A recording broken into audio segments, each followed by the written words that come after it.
This is a statement made on the video I am posting a link to you, where Sam Harris speak on TED.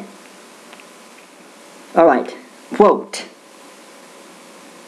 "They think they have the right or wrong answers to moral questions because they got these answers from a voice in the whirlwind, not because they make an intelligent analysis of the causes and conditions of human and animal well-being. The endurance of religion as a lens through which most people view moral questions has separated most moral talk from real question from human and animal suffering or other huge consequential issue." Quote. And that idea is clearly presuming three things. Number one, the religious problem is not necessarily their lack of understanding mixed with messed ups in their scriptures interpretation, caused by haters of their cause or any antagonistic force acting from inside, conquering and dividing by fear and threat to the remaining honest ones. Point number two, it is presuming to make a valid point when assuming they get their answers from a voice in the whirlwind, when attacking the generic Christian inability to explain how their Bible got to the paper and redirecting audience to suppose that revelation of any sort from anything that can't stand empirical scrutiny is a childish deception not to be truly considered. And the presumption number three, religion has separated most moral talks from real human problems. That includes unjustifiable inflicting of pain and other huge consequential issues, when actually a few uneducated extremists in the name of their beliefs are the primary cause of what originated from fundamentalist attitudes from both sides of the coin. In other words, science has up to this date only focused on making human life more comfortable, and even that with a large degree of limitation, given the priority for profit. If you want to detonate unequal, unjustifiable treatment towards women of the Middle East by religious extremists, you don't go about proposing to exclude freedom of opinion. Why? Because even if science were to have all the answers, as long as there's room for corruption, there will always be the need for chaos, because it generates fear and feeds the system of deception.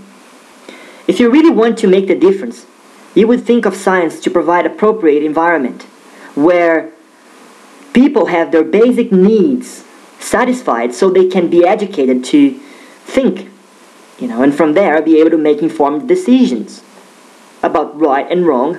Otherwise, you will be simply promoting the stagnation, desire to impose self-interest through the lenses of science. You are not proposing anything to free the subject from ignorance.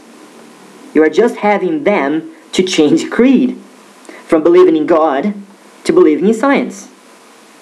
Why again?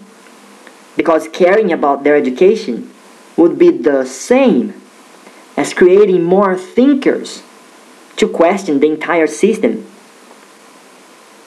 and its integrity. Okay, let me make this clear. Science and spirituality serve two different purposes, and as we evolve, one will complement the other, not replace the other. Today we have the scientific know-how and beyond qualified thinkers to equally house and feed every human being and their mother.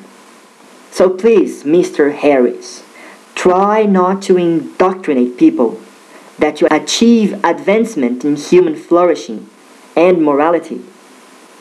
When talking about facts, all opinions but those from science must be excluded, because you are not solving the problem of ignorance. You are just creating dictatorship.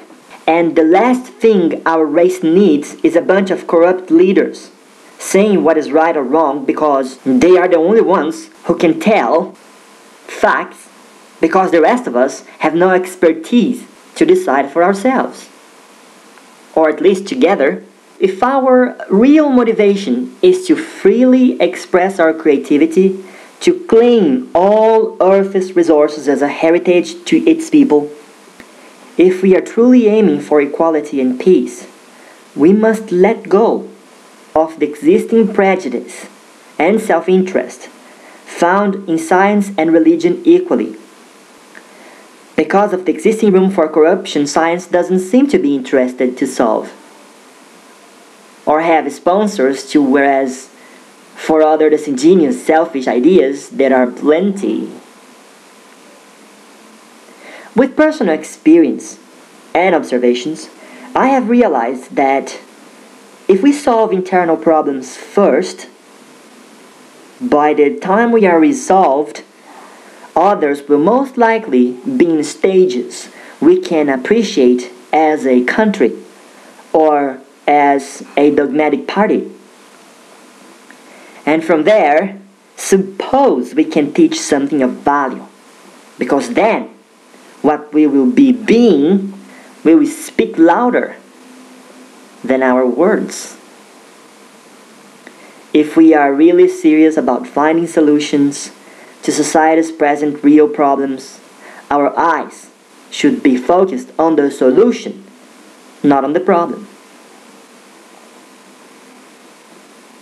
I will conclude with the phrase I'll borrow from Einstein, if I may. Any man who can drive safely while kissing a pretty girl is simply not giving the kiss the attention it deserves. This is Jay.